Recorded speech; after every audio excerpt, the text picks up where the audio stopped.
Yeah, we're excited about the game on Sunday and excited about our We Back Pat week. I think it's only fitting that we bring both Kyra Elsie and Nia Butts back into Thompson Bowling Arena for a game that we're celebrating our former coach, Pat, and her foundation. So, obviously there's going to be a lot around this game, a lot of memories, a lot of opportunities for us to really think about the foundation and all the positive things that they're doing.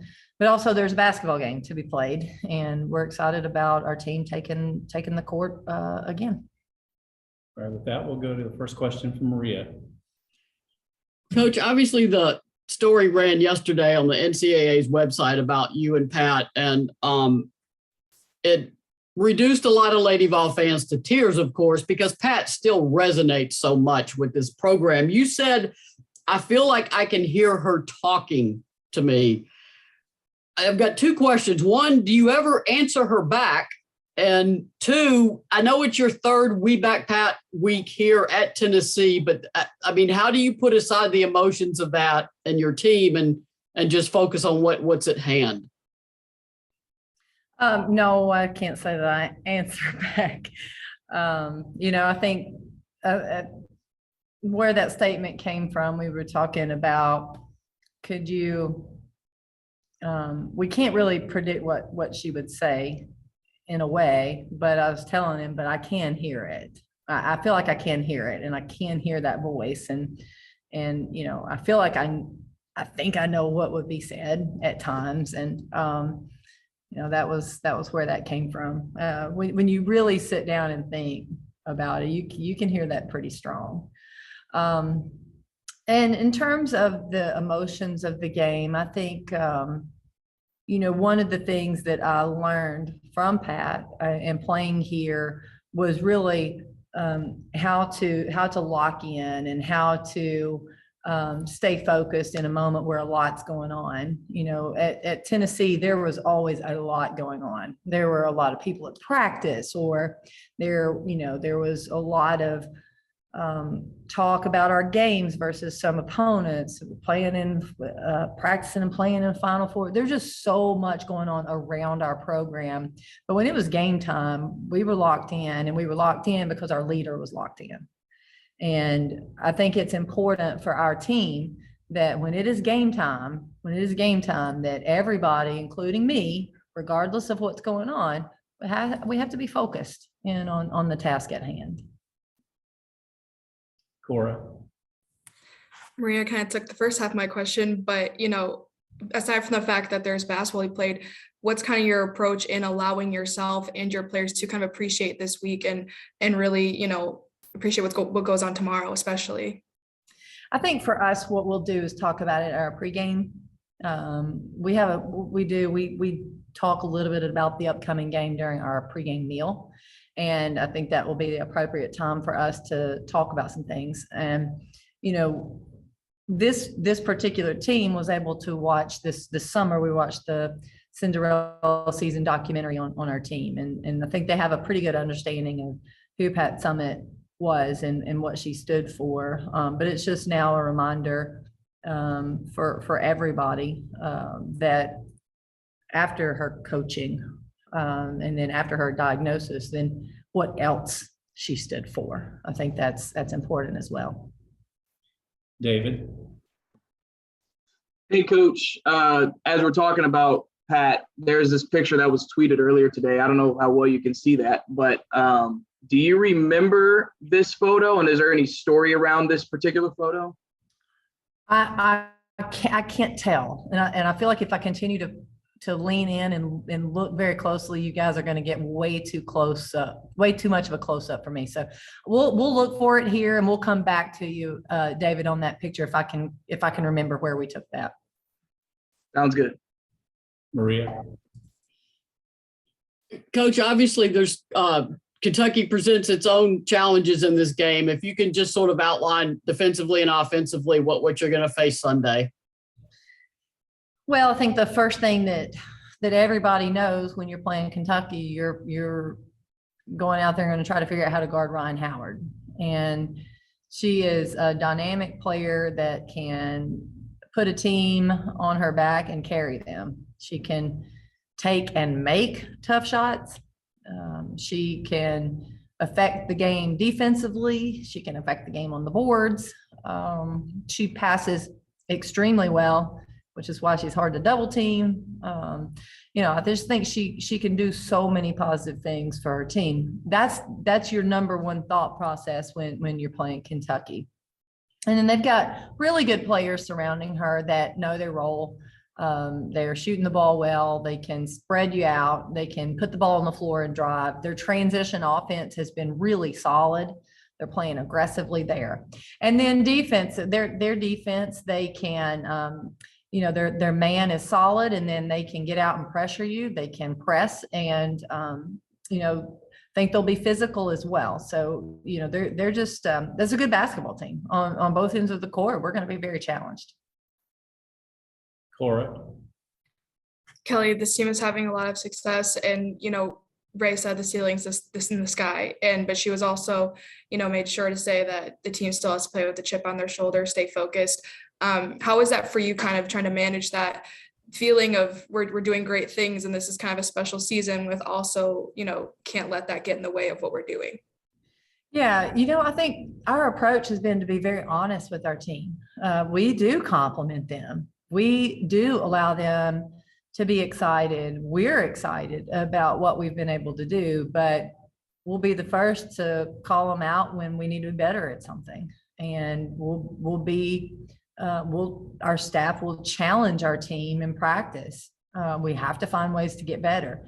The really cool thing about this team is that's what they want. The voice and the attitude in practice when things aren't going well, it's not acceptable. And it's not just not acceptable from the coaches, it's from the players. And I think that's a good space to be in. I think it's hard sometimes, but our team has done a really nice job of continuing to strive for more. And that's what you want to keep doing. Maria. Coach, Jordan Horston's having a stretch of basketball. It's one of the best in the country. What are sort of the reasons for, you mentioned her confidence, and that helps a lot. That is an X factor you can never overlook. But her comfort level just seems to be so high. What are some of the reasons for her success right now? I think she feels good about what she's doing, and she feels good about what our team is doing. And those two things, I know you said the confidence, but you can't really go past that. But you can't talk about what she's doing without mentioning that word. She's playing with great confidence right now, and which is leading to that comfort. She's also better when she's aggressive. And I think right now she's playing an aggressive basketball, but calculated. I think she's being smart about it. And she knows that she can affect the game on the offensive end, on the defensive end, and on the boards. Quick follow-up. She went 33 minutes at Vandy. That was a late tip. I know you try to limit minutes, but it seemed like y'all sort of needed her on both ends of the floor. How's she doing? Is she rested up and ready to go Sunday? Yeah, we did have to have her on the court a lot. And, it's where, as a coach, if you're going to have to play someone high minutes, you've got to be smart about where those minutes are and maybe where you can find her some rest time. I thought she handled it really well. That 9:00 tip was tough. I'll be honest with you, it was really tough. But what we did coming out of that game, we went very light on Friday. And then our normal prep day on Saturday is not going to be a full out practice. So I'm hopeful that since the game, we've been able to not just recover Jordan, but hopefully get our team's legs back under us for this game on Sunday. Cora. Kelly, I've had the chance to, talk to some of the players' parents throughout the season.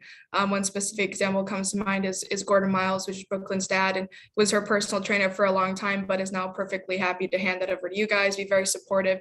So, when in creating a culture and recruiting, how nice is it to have parents that you're recruiting from who are like that, who support the program and are willing to, step back and trust you guys with it? We have great parents. They have been so supportive. And as a parent, I understand where they're at. They want to see their child succeed. They want to see their child be happy. And, they're not there. So they go from with them every single day, multiple hours throughout the day till they're not there daily, and they don't know what goes on. And then the next thing you know, they're watching a game. And for our players' parents to buy in and trust that we are taking care of their child and that we are doing what's best for them as well as the team, it's a big deal. And when players can call home and their parents are supportive, not just of them but of the team, it matters. And our players' parents are awesome, and we'll love every one of them. Maria.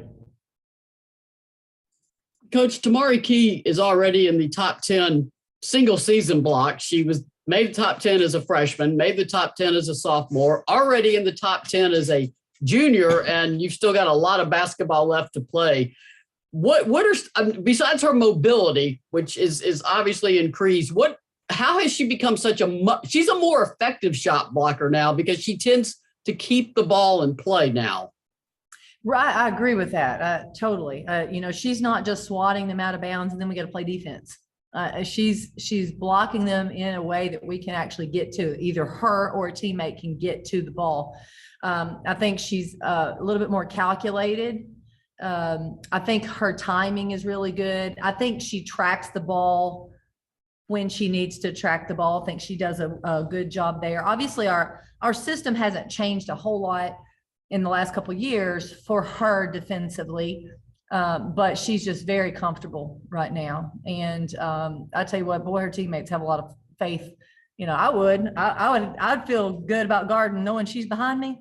That's pretty solid. And I think she's confident, they're confident, and it's a snowball effect. No pun intended for the forecast, by the way. Yeah, I was going to ask you, do you need to do a PSA and tell fans it's not coming till Sunday night? Get yourself to the arena for the afternoon game. Yeah, I am not about to try to be a meteorologist at all. Even though I have worked a green screen before, I'm not going to try to anticipate what's coming where. I am tracking it. And the last I heard, which take it with a grain of salt, was we are going to be in a pretty good position. There's a lot of things around us, but we, as in Thompson Bowl Arena, should be good. We'll have the heat on. It'll be nice and warm. This is going to be the place to be on Sunday. Cora. Kelly, when I talked to Ray Thursday, she, said she was happy to work back in to the team, especially with the success that you're having, and her being a senior starter and such a big piece, a go-to player, having that mentality of being content to work her way back and fit into the success you're having. How important is that mentality to you? I think that's huge. I think for her, it has demonstrated she's all about this team. And, when she was talking about getting back out on the court, she said, I just want to be a part of what they're doing. And that was a huge statement because she's sitting on the sideline seeing the success and seeing how much fun they're having. She just wants to be a part of that. And I think right now, again, I just think you just see her getting better and better and better, more comfortable, not just on the court movement, but in her system. I think she looks really good. And we were able to play her extended minutes at Vanderbilt. I thought she was able to play long stretches and look good. She's had, I thought practice was good. The light day yesterday was probably good for her as well. So I feel really good about where she's at, and we'll just keep seeing where we're going with it. Any final questions for Coach? I wanted to get back to that picture if we could, Eric. Do you have it? You're on a small screen, Dave. Try it one more time. You know what? Okay. Here, you show it to me. I'm gonna try to blow you up so I can see it. All right, let me pull it up one more time. Can we?